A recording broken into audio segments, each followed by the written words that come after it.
My wife compared me to her ex, that her ex was bigger. My answer broke more than her smile.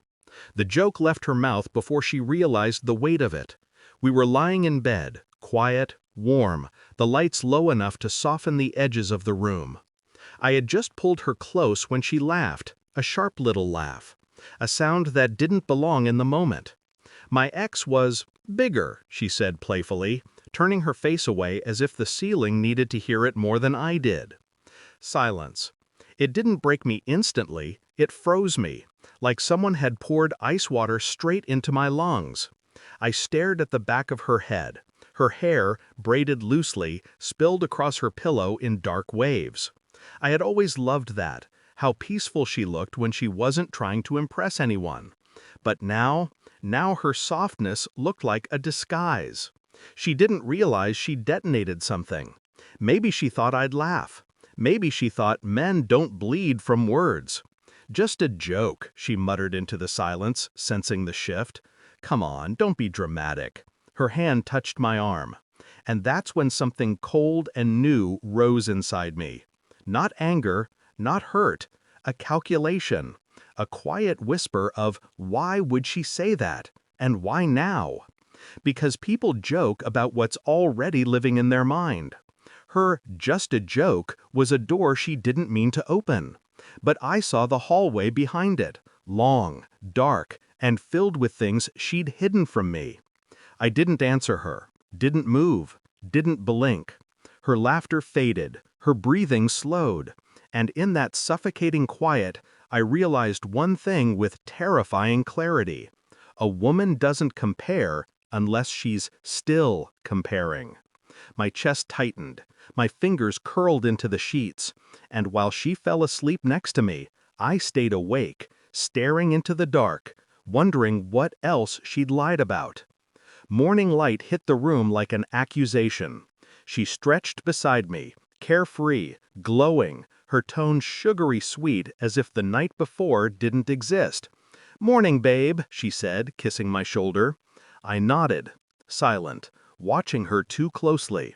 She didn't see it, how different my eyes had become.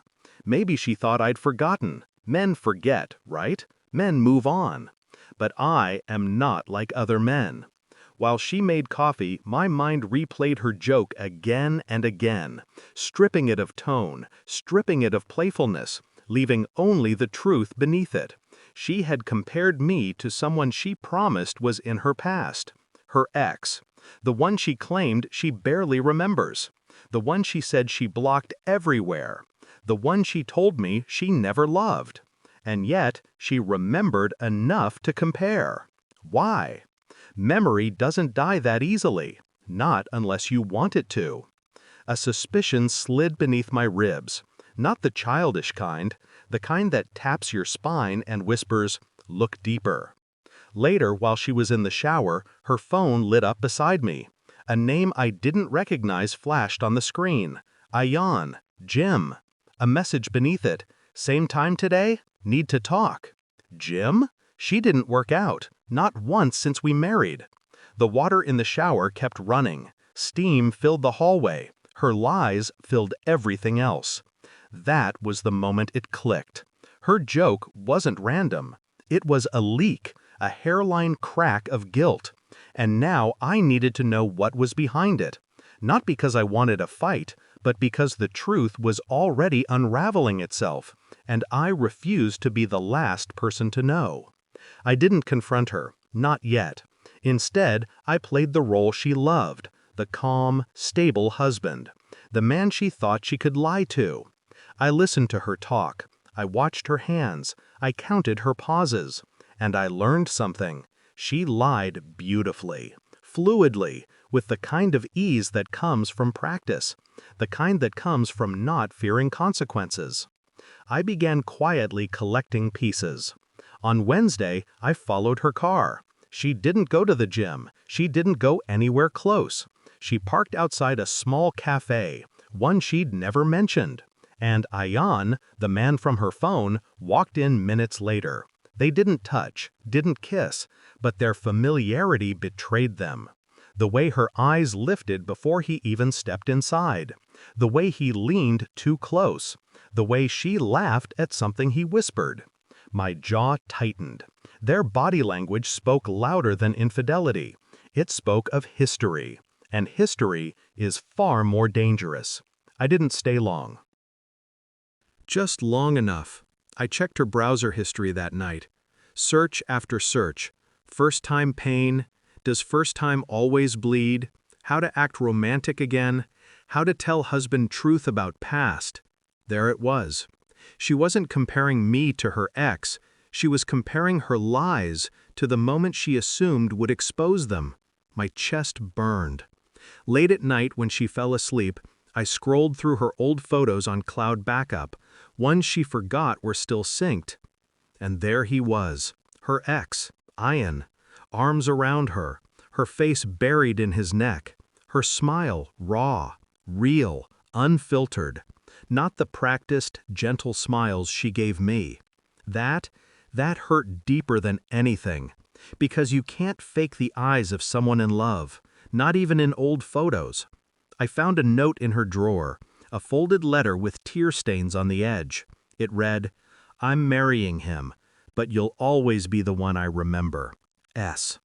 My hands shook, not from heartbreak, from betrayal, from the realization that I was living in someone else's shadow and she didn't even try to pull me out of it. The truth came quietly, like it always does. I ordered a full digital investigation. Messages, deleted files, logs. I didn't want rumors. I wanted facts. When the report arrived, I sat at the dining table, the house empty except for the low hum of the refrigerator, and I read, line by line, every message, every meetup, every secret call she had made months before our wedding. The truth wasn't dramatic. It was simple, sharp, cruel. She had slept with her ex only weeks before she met me. She had lied about being with him. She had lied about cutting him off. She had lied about first times. She had lied about everything sacred. Not recently, but the betrayal had lived in her heart far longer than I had. Then came the final blow. "You'll always be bigger to me," she had texted him once. Bigger. There it was, the seed of her joke. The truth that climbed up her throat on our bed and slipped out disguised as humor. She had been comparing us long before she married me. A cold calm poured over me. Not heartbreak, not rage, just clarity. I printed the report, placed it in a plain envelope, and waited. When she came home, smiling too much, too brightly, carrying a paper bag of pastries, I knew she sensed nothing. "Thought we could have a sweet night," she said. "It will be," I replied. My tone didn't shake, didn't rise, didn't betray the storm inside. I handed her the envelope. "What's this?" she asked, her smile flickering. "Truth," I said softly. She opened it. Silence. Her eyes scanned the pages faster and faster. Her throat tightened, her fingers trembled, her lips parted in a soundless gasp. This isn't, I can explain. Please, don't," she broke. But I stayed perfectly still, perfectly calm, perfectly cold. Because the moment she joked in bed, the moment she compared me, something inside me had already shifted. And now she finally understood what she had awakened. "Why didn't you tell me?" I asked quietly. My voice was steady enough to scare her. She stuttered, cried, reached for me. I didn't move. "Was he better?" I asked. Not for insecurity, but for confirmation. She shook her head violently. "No, no, please, he meant nothing." "But he was bigger," I reminded her, letting the words slice through the air. She collapsed into a sob, hands covering her face. I stepped closer, not out of pity, but out of precision. "You married me," I said softly, "while loving him." "No, no, please listen." "You married me," I repeated, slower, quieter, while keeping his ghost in your bed. Her knees buckled. My voice stayed calm. "You didn't ruin us with cheating," I continued. "You ruined us with comparison." Her sobbing grew louder. But here's the part you'll remember. I leaned close enough for her tears to drip onto my wrist. I'm not angry, I whispered. I'm awake. Her eyes widened with terror, because she understood now. Anger is emotional. Awake is dangerous. I placed the divorce papers on the table, already filled, already signed. Her world shattered in a single breath. Why didn't you confront me earlier?" she cried. "I wanted to see," I said. "I wanted to watch who you really were when you thought you'd gotten away with everything." She reached for my hand. I stepped back. "No more roles," I said. "No more jokes. No more comparisons." "And us?" she whispered brokenly. "There is no us." My voice didn't tremble. "There's only truth now." I packed that night, quietly, calmly. Like a man leaving a hotel room, not a marriage. She watched me from the doorway, shaking, pleading, collapsing into shadows of guilt. But her tears didn't touch me anymore. Pain had burned itself out long before the truth landed. What remained was clarity, a strange, sharp peace. I paused at the doorway. She looked at me with hollow eyes, eyes that finally saw what she had lost, eyes that finally understood the weight of a careless joke. I held her gaze for one final moment. "Comparison," I said quietly, "is the fastest way to lose the person who loved you." Then I turned away.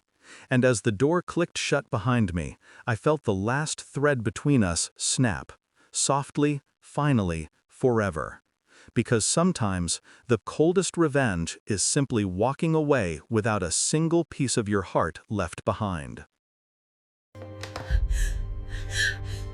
How could you do this?